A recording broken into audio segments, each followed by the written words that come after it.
하나님의 말씀은 사도행전 5장 27절에서 42절 말씀입니다.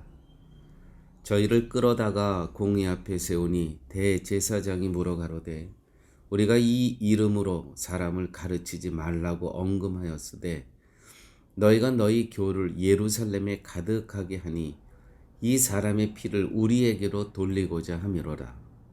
베드로와 사도들이 대답하여 가로되 사람보다 하나님을 순종하는 것이 마땅하니라. 너희가 나무에 달아 죽인 예수를 우리 조상의 하나님이 살리시고 이스라엘로 회개케 하사 죄사함을 얻게 하시려고 그를 오른손으로 높이사 임금과 구주를 삼으셨느니라. 우리는 이 일의 증인이요 하나님이 자기를 순종하는 사람들에게 주신 성령도 그러하니라 하더라. 저희가 듣고 크게 노하여 사도들을 없이 하고자 할새 바리새인인 가말리엘은 교법사로 모든 백성에게 존경을 받는 자라. 공회 중에 일어나 명하여 사도들을 잠깐 밖에 나가게 하고 말하되 이스라엘 사람들아 너희가 이 사람들에게 대하여 어떻게 하려는 것을 조심하라. 이전에 드다가 일어나 스스로 자랑하며 사람이 약 400이나 따르더니 그가 죽임을 당하며 쫓던 사람이 다 흩어져 없어졌고 그 후 호적할 때에 갈릴리 유다가 일어나 백성을 깨어 쫓게 하다가 그도 망한즉 쫓던 사람이 다 흩어졌느니라. 이제 내가 너희에게 말하노니 이 사람들을 상관 말고 버려두라. 이 사상과 이 소행이 사람에게서 났으면 무너질 것이요 만일 하나님께로서 났으면 너희가 저희를 무너뜨릴 수 없겠고 도리어 하나님을 대적하는 자가 될까 하노라 하니 저희가 옳게 여겨 사도들을 불러들여 채찍질하며 예수의 이름으로 말하는 것을 금지하고 놓으니 사도들은 그 이름을 위하여 능력받는 일에 합당한 자로 여기심을 기뻐하면서 공회 앞을 떠나니라. 저희가 날마다 성전에 있든지 집에 있든지 예수는 그리스도라 가르치기와 전도하기를 쉬지 아니하니라.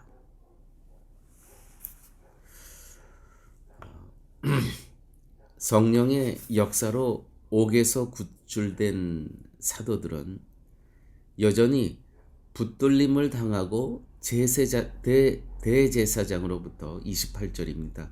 위협을 받습니다. 이들이 감옥에 갇혀 있을 때 하나님께서 성령님을 통해서 이들을 이제 자유의 몸이 되게 하여 주시죠. 목적은 하나였습니다. 이제 풀려나서 생명의 말씀을 전하라는 겁니다. 예수 그리스도의 생명의 복음의 말씀을 그 이유 하나로 감옥에서 풀어놓으신 거죠. 기적을 베푸신 분이 누군가를 증거하기 위한 것이지 기적을 입은 자를 다른 사람들과 차별하기 위해서 등장하는 것이 아닙니다. 우리는 때로는 어떤 그 기적을 일으키는 치유, 방언 이러한 은사를 행하는 사람들을 보면서 그 사람을 높이며 또 그 사람을 좀 차별하게 보는 경우가 있는데 목적은 그게 아닙니다. 하나님이 높여주셔야 된다는 것이죠. 기적을 경험했다고 해서 그 사람이 특별한 존재가 되는 것이 아닙니다. 기적을 베푸신 분에게 그 목적과 그 초점이 모아져야 된다는 것입니다. 기적을 입은 자는 단지 기적을 보여주는 도구일 뿐입니다. 어저께 이제 말씀을 마치면서 우리 이런 말씀을 같이 나눴습니다. 정말 기적 중에 기적이 하나님께서 우리를 지금 생명의 말씀을 복음을 전하는 도구로 사용하시는 이것이 기적 중에 기적이다. 그러므로 우리가 높여질 이유가 아무것도 없습니다. 우리는 단지 이 복음의 말씀을 전하는 도구일 뿐이라는 것이죠. 사도들이 다시 붙들려서 공회에 서게 됩니다. 본문에서 사도들에게 보여지는 기적의 증거물을 볼 수 있습니다. 기적의 증거물. 그건 뭐냐면 위협과 죽음을 조금도 두려워하지 않습니다. 세상의 권력, 어떤 종교적 권력을 조금도 두려워하지 않습니다. 당당하게 얘기합니다. 주눅들지 않습니다. 이것이 바로 하나님께서 이들에게 베푸신 기적 중의 기적입니다.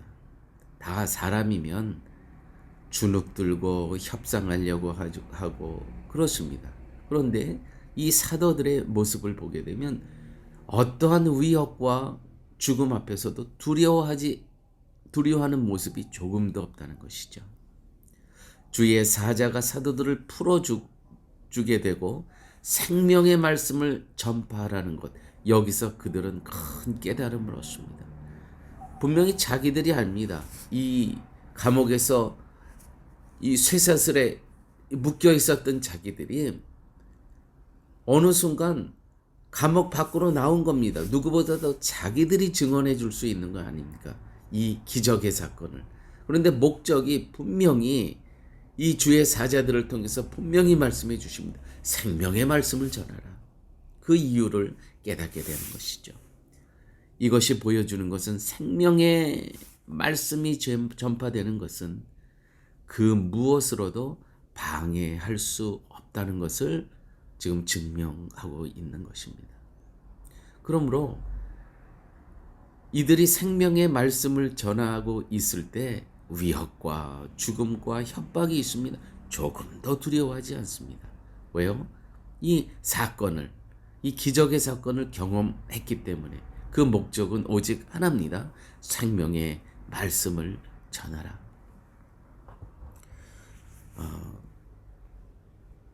사랑하는 교우님 여러분, 우리가 이 땅에 살면서 파라과이라는 땅에 우리가 올 것이라고 몇 개월 전, 그때는 알았겠지만 예를 들어서 1년 전 우리가 알 수 있었겠습니까? 전혀 모릅니다. 그런데 하나님께서 인도해 주신 겁니다. 자, 그렇다면 우리가 파라과이 살면서 어떤 삶을 살아야 될까요? 복음의 말씀을 전하는 데에 두려움을 가지시면 안 됩니다. 또 복음 안에서 복음의 내용을 갖고 표현하며 살아가는 이 땅의 삶, 우리는 그것을 하나님께서 우리에게 부여해 주신 사명으로 알고 이 땅의 이민자의 삶을 살아가야 된다는 것이죠. 생명의 말씀이 전파되는 것은 인간의 책임 아래에서 되어지는 것이 아닙니다. 하나님의 책임 아래에서 되어지는 것이고, 복음을 전파하는 사람 역시 하나님의 책임 아래에 있습니다. 그러므로 이민자를 향한 하나님의 분명한 뜻이 있습니다. 생명의 말씀을 그곳에 전하라는 것입니다.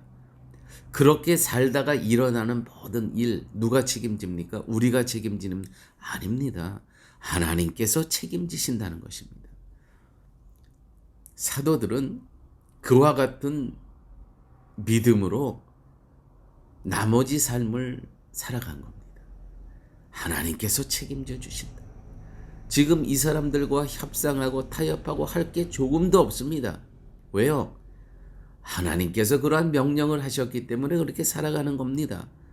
하나님께서 책임져 주실 겁니다. 내가 혹시 이렇게 살다가 죽음에 직면하더라도 나는 하나님의 백성으로 하나님 품에 안긴다는 것이죠. 이들은 만날 때마다 어떤 상황 가운데 복음의 이야기, 생명의 이야기, 예수 그리스도에 대해서 말씀을 전했습니다. 어떠한 상황 가운데서도. 여러분, 우리는 만나면 무슨 얘기를 합니까? 그래요. 시대가 험하기 때문에 만나면 사탄의 이야기, 또 적그리스도 이야기, 말세의 이야기 합니다. 그거보다 더 중요한 것이 있습니다. 더 중요한 것은 만날 때마다 은혜의 이야기를 하는 겁니다. 은혜의 이야기.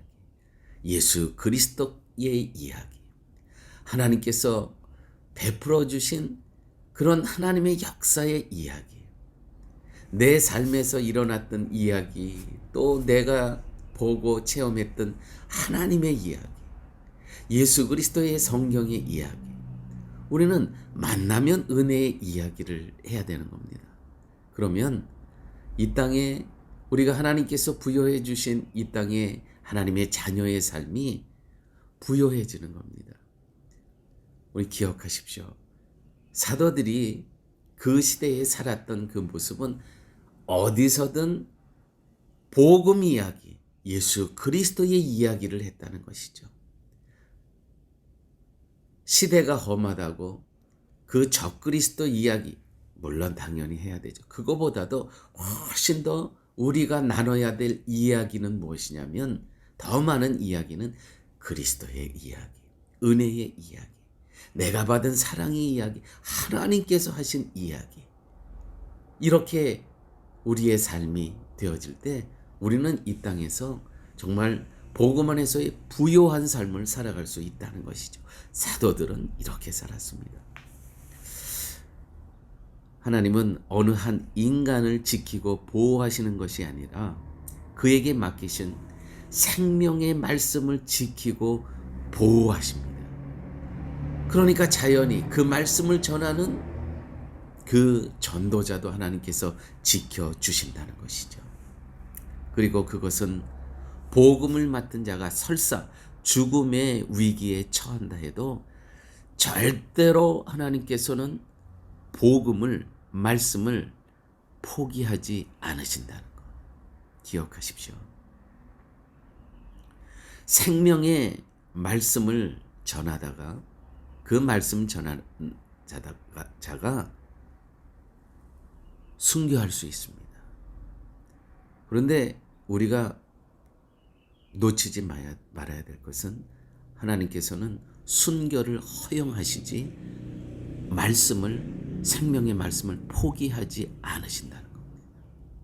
그래서요, 정말 건강한 선교 단체를 통해서 파송된 선교사님들은 그 땅에 게릴라들이나 또 적그리스도에게 또 그 땅을 다스리고 있는 어떤 영적인 지도자에게 잡혔을 때에 그들이 협상을 요구합니다. 어떤 돈을 요구하게 됩니다. 그러나 건강한 선교단체는 절대로 협상하지 않습니다. 순교하라는 겁니다. 절대로 협상 안 합니다. 왜요? 이 사도 바울, 이 오늘에 나오는 이 사도 베드로서부터 이 사도들이 이 초대 교회에 이 예수님 십자가에 달려 돌아가신 이후에 이들의 삶의 모습은 절대 협상이 없었습니다. 오늘도 마지막에 보면 이러한 말씀이 있죠. 30절 저희가 옳게 여겨 사도들을 불러들여 책짓질하며 예수의 이름으로 말하는 것을 금하고 놓으니 사도는 그 이름을 위하여 능력받은 일에 합당한 자로 여기심을 기뻐하면서 공의 앞을 떠나니라. 지금 죽을 만큼 또 매를 맞았는데 또 기뻐하면서 또 떠나는 거예요. 또 복음의 길을 가는 겁니다. 절대 협상이 없습니다. 사랑하는 여러분, 우리가 이 땅에 살아가면서 우리는 세상으로부터 협박받고 왕따당하고 조롱당합니다. 그러나 협상이란 없습니다. 바로 이와 같은 삶을 살았다는 것이죠. 29절 32절 말씀입니다. 사도들은 자신이 처한 환경이 어떠한 것인가와 상관없이 복음을 전하고 있습니다. 이들은 무엇을 근거로 이러한 믿음을 보여주고 있습니까? 주의 사자를 보내어서 옥에서 그들을 구출해 내신 하나님의 뜻과 의도를 알았기 때문에 생명의 복음을 전하라.